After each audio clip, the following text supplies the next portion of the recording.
This program is brought to you by Link TV for educational and non-commercial use only.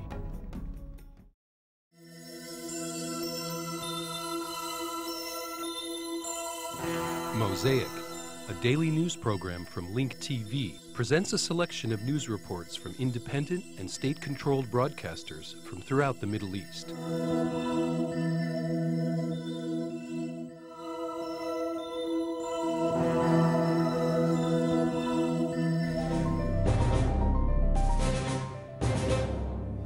أصيب السفير البولندي في العراق وجرح 6 أشخاص آخرين. The Polish ambassador and 6 others, including one of his guards, were wounded in a series of explosions that hit his motorcade in Baghdad.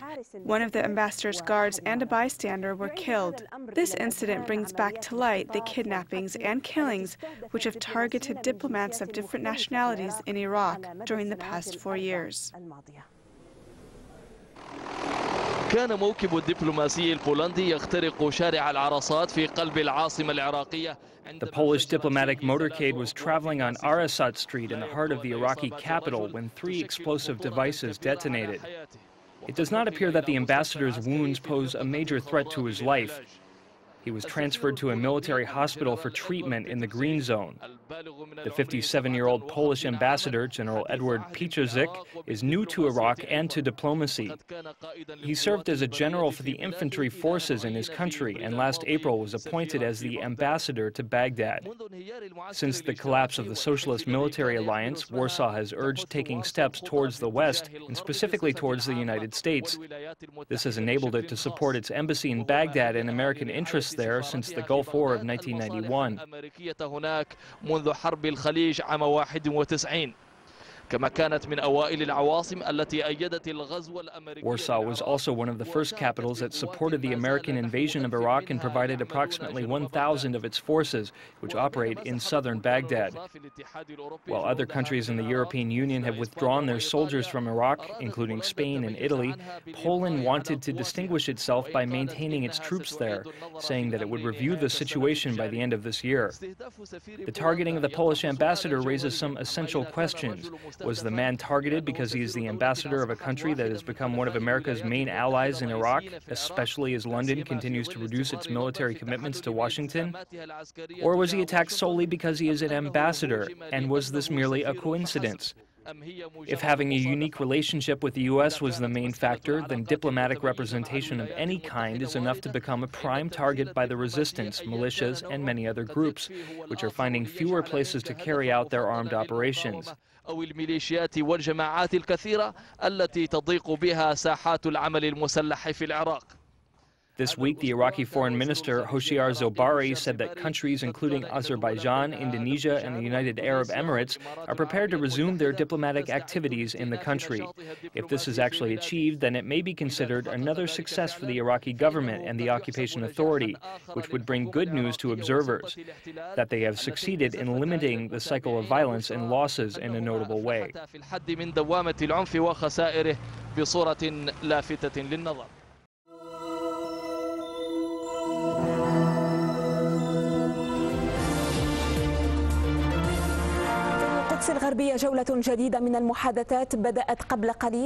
In West Jerusalem, a new round of talks started a short while ago between the Palestinian President Mahmoud Abbas and Israel's Prime Minister Ehud Olmert. The new meeting is aimed at bringing the two sides closer together ahead of the fall peace conference.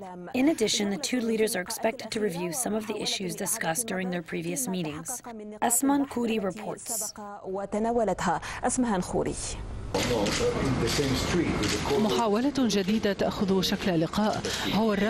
This is the 4th meeting during the past 2 months aimed at laying the groundwork ahead of what has become known as the Fall Peace Conference. The Palestinian President Mahmoud Abbas and Israel's Prime Minister Ehud Olmert met today in West Jerusalem, where they exchanged smiles and handshakes, but no positive results are expected to be announced. It seems that each leader has their own agenda regarding these peace talks. President Abbas hopes to reach a joint declaration that will deliver a final settlement, which includes the creation of a Palestinian state, the drawing of borders, the status of Jerusalem and Israeli settlements, and the issue of Palestinian refugees. However, Olmert wants to reach a declaration that refers ambiguously to the final status issues. In fact, what has been discussed so far has nothing to do with the core issues of the conflict, with the exception of the release of a handful of Palestinian prisoners. Moreover, Israel has not reduced, as promised, the number of military checkpoints or settlements in the Palestinian territories. In brief, will this fourth meeting between Abbas and Olmert achieve what the other meetings have failed to accomplish? Will the two leaders be able to narrow their political gap ahead of the fall peace conference? وبأي قدر ستكون الهوة التي تفصل بين الفريقين على عتبة مؤتمر الخريف. ميدانيا استشهد ناشط من كتائب عز الدين القسام. In another development, a Palestinian activist from the Izdin Brigades, the military wing for Hamas, was martyred last night during an Israeli airstrike in the town of Rafah in the southern Gaza Strip. In addition, 3 Palestinians were killed after their car exploded near a Hamas security compound in Gaza. Meanwhile, Hamas accused Fatah of trying to plant an explosive device near a security base belonging to the Islamic resistance movement. بعد أكثر من 3 أسابيع خرج الإسرائيليون عن صمتهم. 3 weeks after its fighters carried out a raid on the area of Deir al-Zur in Syria, Israel finally broke its silence today. After a gag order was lifted by the Israeli military, the occupation army radio confirmed that Israeli warplanes did indeed carry out last month's air raid deep inside the Syrian territory. في عمق الأراضي السورية. وبعد تأكيدها مرارا تعرض أراضيها. Syria often complained about the repeated violations of its airspace by Israel. In an unprecedented move, the Syrian Authority organized a tour by the media in Deir al-Zur, where an agricultural research center belonging to the Arab League was bombed on September 6, 2007. تابع لجامعة الدول العربية.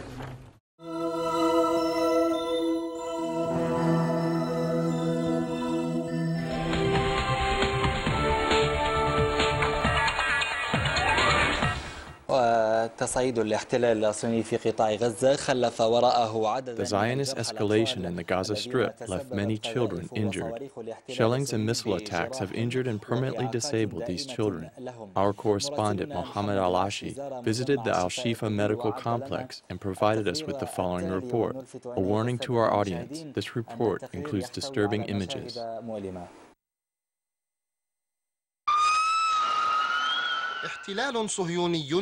An unjust Zionist occupation which does not honor international laws. It targets humans, trees, and stones. It does not discriminate between a woman and a man, the elderly or the young. Their latest aggression, which left 11 martyrs behind, is the greatest proof of the brutality of this criminal occupation. However, those who were injured experienced a different situation. I was standing with my friends. A missile was launched at us. Those who were next to me were martyred. I was injured.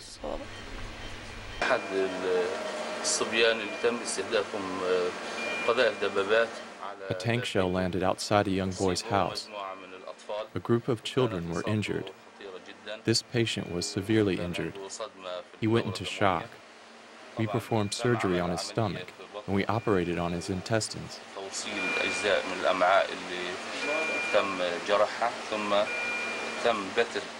We amputated several limbs, including his left arm, his right leg below the knee, and his left leg from above the knee.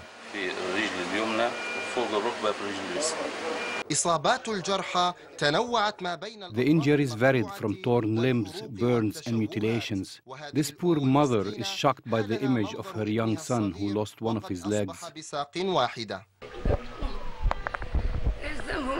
They were waiting to break their fast. As they were waiting, the infidels launched a missile on them. They weren't doing anything wrong. The entire world is watching silently.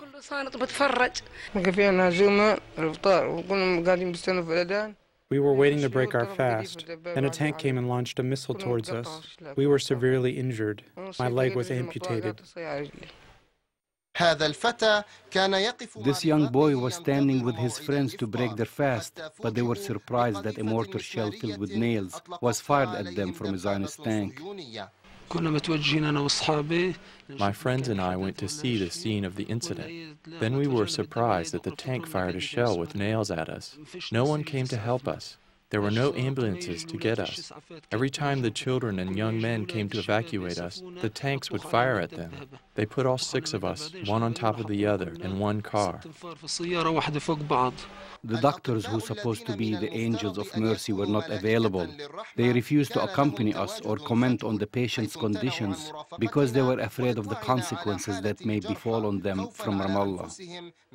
There are not enough doctors and nurses. The young boys come here torn in pieces. There are some boys who came whose legs were dismembered. We went to transfer the children who were dismembered, injured, and bleeding, but we could not find any doctors to treat them. They told us that they were on strike. But what do we do with our children who are bleeding and whose hands and legs have been torn apart? They said we have nothing to do with this. There are no doctors. The injuries sustained by the children require medical monitoring from outside the country. But this is impossible amidst the siege being imposed on the Gaza Strip and the continued closing of border crossings. In Gaza, we do whatever we can and are capable of doing. Some need artificial limbs, which we do not have in Gaza. Some need to be transferred abroad. The current siege makes it harder to transfer patients because the roads are closed. Children in their blossoming age were waiting to break their fast during the blessed month of Ramadan. But the oppressive Zionist occupation destroyed their happiness with its missiles and weapons fire, leaving them with permanent injuries and disabilities. Muhammad Al-Ashi, Al-Aqsa Satellite Television from Al-Shifa Medical Complex in Gaza City, Palestine.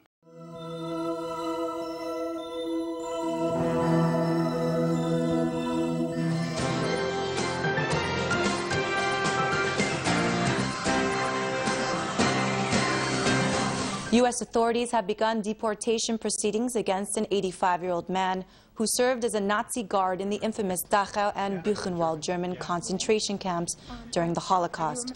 Paul Hentz allegedly handled attack dogs for the Waffen-SS.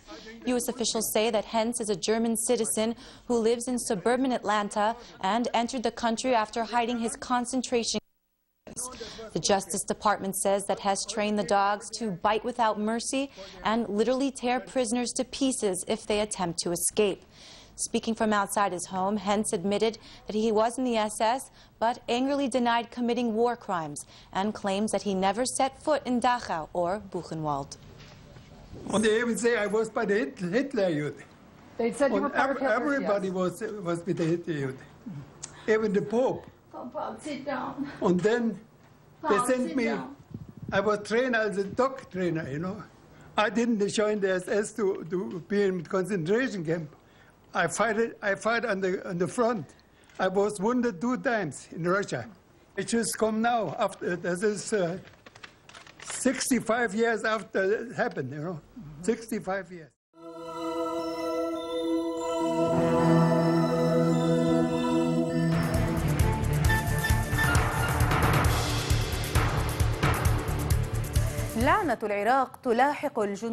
The curse of Iraq is following American soldiers who are returning to their country. The lucky ones have been wounded psychologically. Iraq has left its impression on many American soldiers returning from Iraq. As for the lucky ones who were able to escape inevitable death, the curse of Iraq continues to follow them. They experience anxiety, psychological disturbances, and often delirium as a result of the crimes they committed in the land of the 2 rivers. A number of the soldiers revealed that many of them committed massacres under the influence of drugs or hallucinogenic pills due to the shock of what they experienced and saw. I wouldn't call it a life. I cannot sleep. I am tired. I'm afraid. I've tried everything, but I cannot sleep. Those who return often become separated from their families and have problems reassimilating.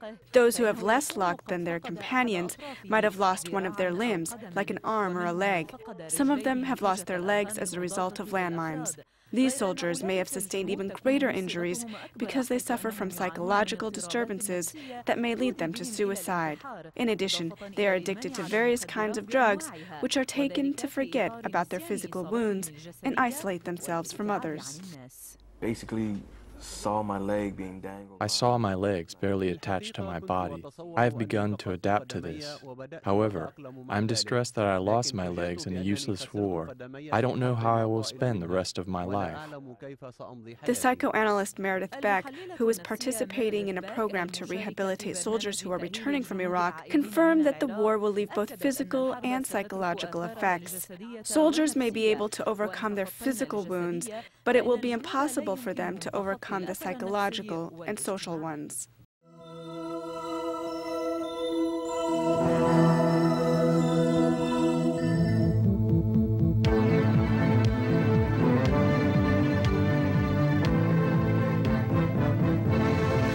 Marking the martyrdom anniversary of Hazrat Ali, the first Imam of Prophet Muhammad's infallible household, widely known as the Lord of the Faithful, a mass mourning function was held with thousands of people from different walks of life in attendance before the leader of the Islamic Revolution, Ayatollah Sayyid Ali Khamenei.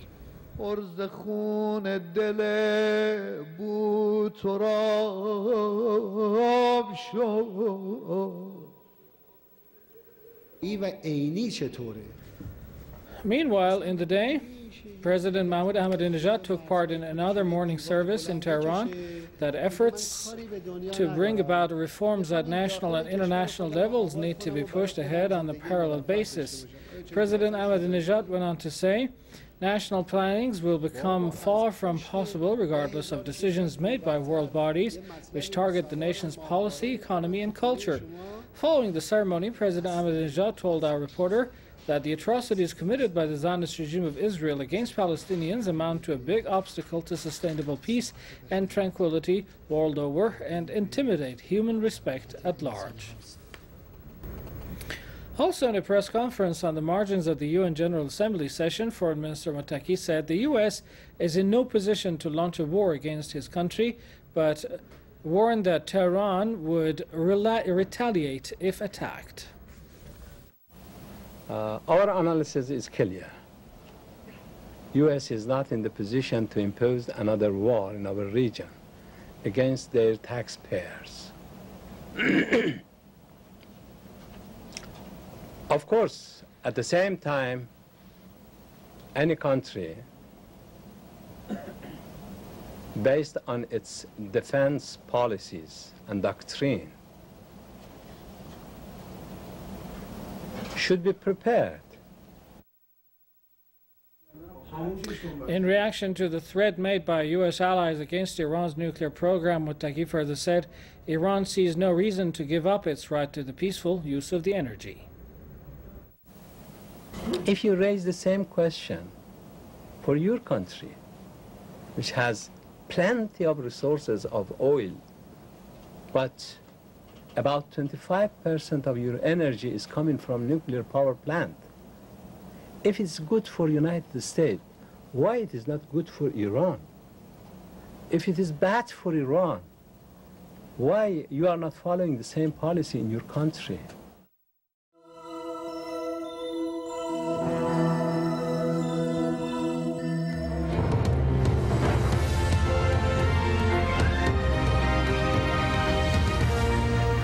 Less than a week now before Pakistan's presidential elections, there's another twist behind the scenes. Former Pakistani Prime Minister Benazir Bhutto says power-sharing talks with President Pervez Musharraf have stalled. Speaking to reporters in London, she accused the military leader of failing to restore democracy in Pakistan. But General Musharraf is unable to move forward towards fair elections. And I may be right or wrong about this, but we feel because he wants to bail out the present failed PML-2 regime that is governing Pakistan and that has allowed Pakistan's growing anarchic situation. Ms. Bhutto, when do you anticipate the streets if there is not a deal soon? I'm afraid that we are heading for a situation which could lead to street agitation. I don't want it, but unless the regime comes up with a political solution, I'm afraid that's where we are heading. President Musharraf, of course, remains the front runner in next week's presidential elections, but there are other contenders. And in the build-up to the vote on October the 6th, we'll be looking at who they are. Al Jazeera's Suhail Rahman starts our coverage with Makhdoom Amin Fahim from the Pakistan People's Party. I want to give you the date. The date is 18th of October. Makhdoom Amin Fahim announcing the imminent return of his party leader Benazir Bhutto to Pakistan. Now the man named He Who Brings Good Harvests is hoping to reap the rewards of years of loyalty. His supporters say the vice chairman of the PPP, the Pakistan People's Party, is a man of integrity. One thing is that he has never betrayed his leadership and the public. He has not gone beyond, the expectations of the public. Fahim, who's 69, is a major landowner from the south of the country, and he's been part of the political scene for nearly 4 decades.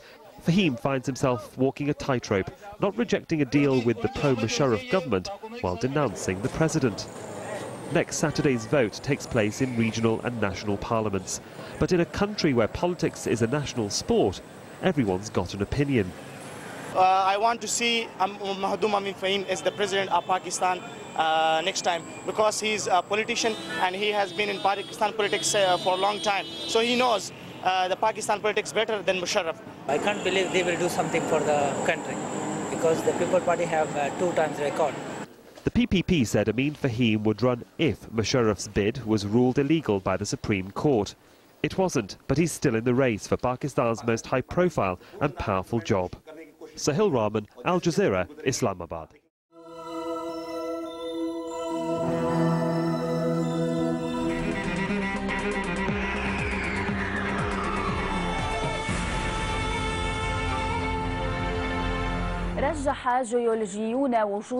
Some geologists predict that volcanic activities may be present in the Red Sea region.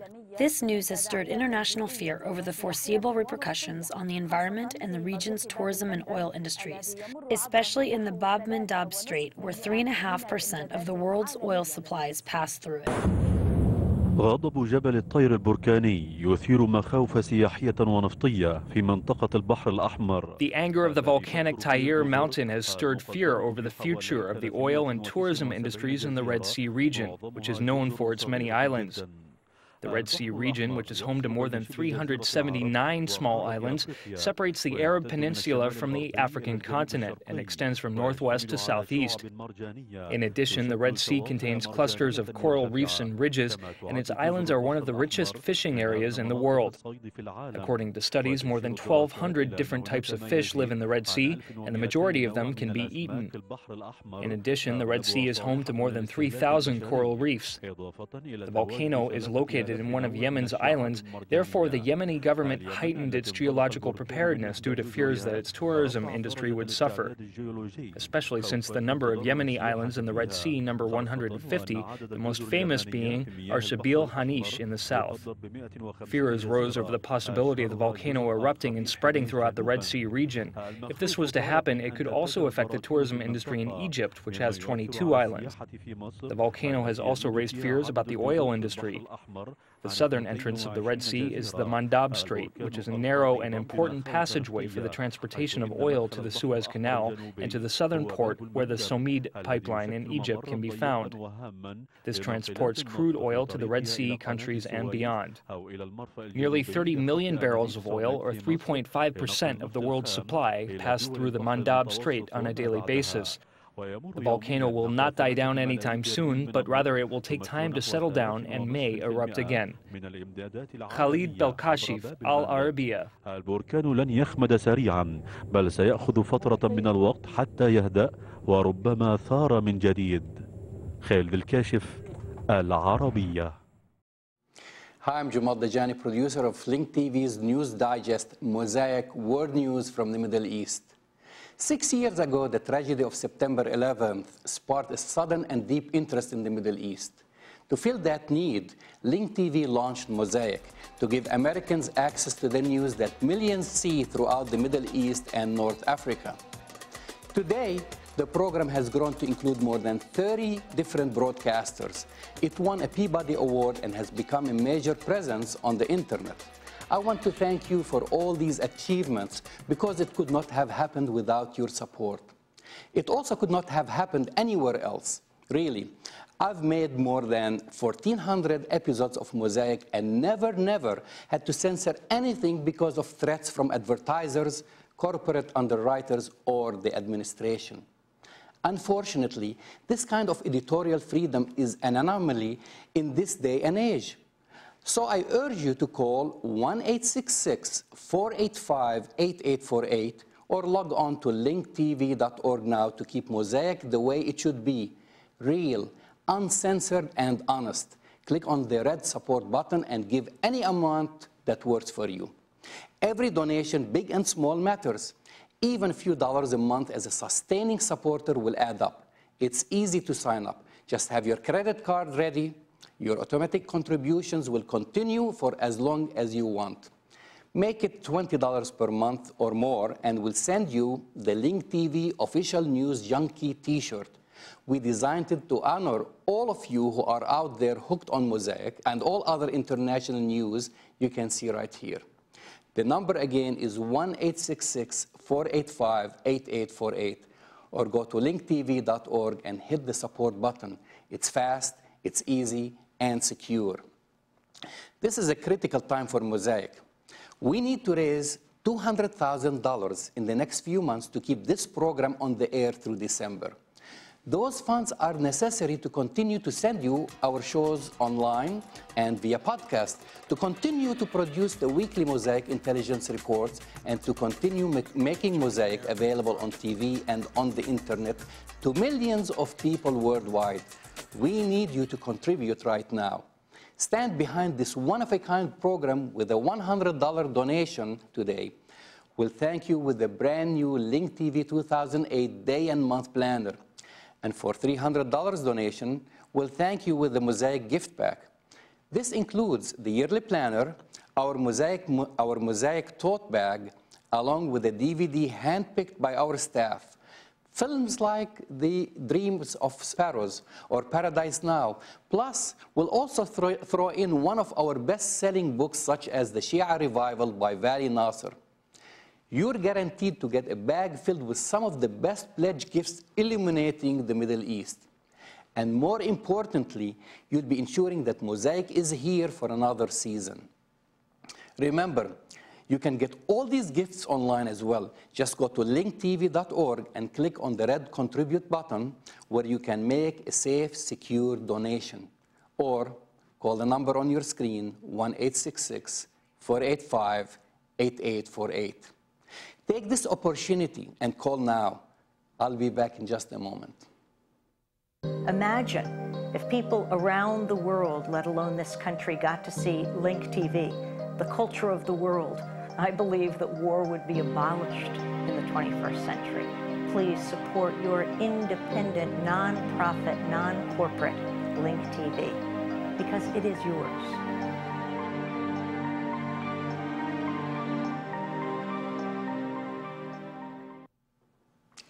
Thanks to all of you who took that chance to stand behind Mosaic and Link TV. Remember, this network is non-commercial. Appeals like this one take the place of advertising. This is such a direct and transparent relationship. Support Link TV, and we'll continue to bring you a world of news and information you simply don't find on other networks. The number to call again is on your screen, 1-866-485-8848. Better yet, go online to linktv.org. Thank you for your commitment and for making Mosaic part of your life. Mosaic needs your support.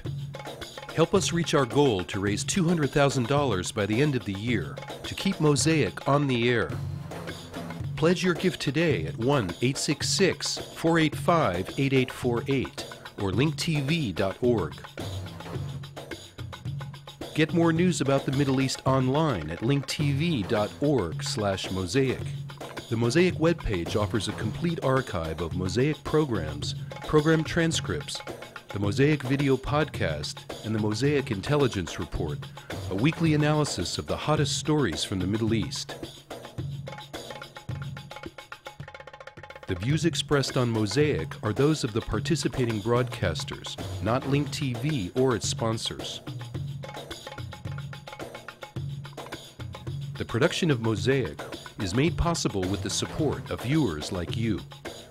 Thank you.